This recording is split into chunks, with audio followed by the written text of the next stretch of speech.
The Ogallala Aquifer is underneath 8 states in the central U.S., and it covers approximately 170,000 square miles. It's the water source for the breadbasket of the U.S. We've got a little over 1 million acres of irrigated cropland, and a lot of these wells are dropping off. We are starting to deplete the aquifer. You know, it was, hey, we got water, this here will last forever. Well, no, it's not going to last forever. Water's the lifeblood of our area. Without water that we have underneath us, it would be like farming a desert. Our operation has grown since I first arrived in Moore County in '79 to 8,500 acres. We are predominantly all corn. I'm Harold Grawl. I'm a farmer in Moore County in the North Texas Panhandle. It has been a great life.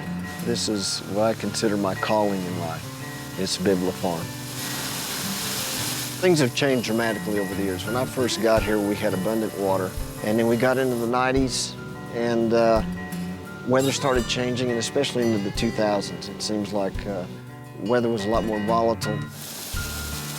But it hadn't been till since 2007 that we've seen commodity prices on the rise that farming has proved to be very profitable for us. As farming has become more profitable, we're seeing more development all around us. So with all this new demand in our area, the water's dropping off a lot more quickly in season. Okay, this is our source well. So it's a huge challenge. Here we are, we're trying to leave water behind for our next generation, and at the same time, maintain profitability for our existing operation.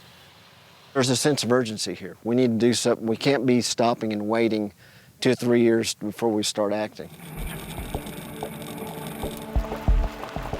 When we're coming out to work with these guys, usually they've contacted us and have a problem.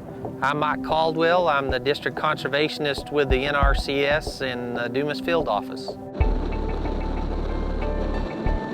Our area that we cover is big.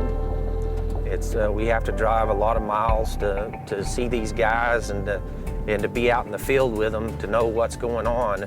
And I think there's no substitute for being on the ground. How much water do y'all have here? Do you remember? We have 2,400 gallons. We probably spend 90% of our time assisting producers with irrigation projects, replacing pipelines, doing nozzle conversions where we can lower those drops, those sprinkler drops down into the crop canopy. And if you have this thing in spray mode, you're going to have water spraying up in the air. And between the sunshine and the wind blowing, you're going to lose a lot of your water. To evaporation. Harold's real innovative and is open to adopting new practices. He does a lot of no-till and strip-till farming. NRCS plays a big part in this by giving us a funding available to be able to expand like our demonstration project. What they're trying to do is show that they can grow somewhere in the neighborhood of 200 bushels of corn on 12 inches of water. And Harold's field that's in this project is in an area that's pretty low on water. And just looking at the field the last few days, the corn looks good. If they can get it to dry down and get it harvested, it'll be interesting to see what the yields are. Looks like the yields are going to be a little bit higher than last year. These guys have done some things that their practices, they've done them for years, and it's hard for them to change. And I think that goes with anything.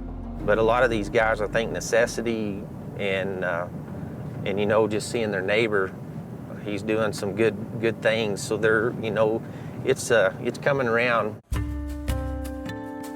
These producers know that the aquifer is depleted, and they know that they need to use the water in the most efficient manner that they can.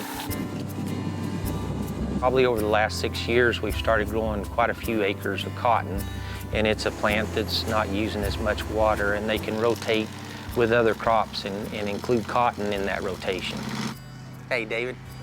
David Ford's one of our more progressive farmers. Everything's good. I'm David Ford. I'm a third-generation farmer in Moore and Hartley counties. Cotton is a crop that will respond to a little bit of water at the right time, will make an awful lot of difference in what it'll yield. And it doesn't have to be a whole lot of water. We're having to learn, if we're going to continue to farm in this area under irrigation, we've got to change the way we're doing things, and we are. We're going to put wheat back here. I've gone to using strip tillage. We don't till the ground and rip it like we used to. Plow the ground so many times, it would look like a garden. With strip tillage, we leave an awful lot of organic matter on the ground, which helps keep the water from running off. Would have earlier. Yeah, there's still some moisture in it. A week ago, my grandson was going to church with us, and my wife asked him, "What do you want to do when you grow up?" He said, "Well, I want to farm." And she said, "Well, what if you can't farm?" And he looked at her and kind of frowned like, "But I want to farm."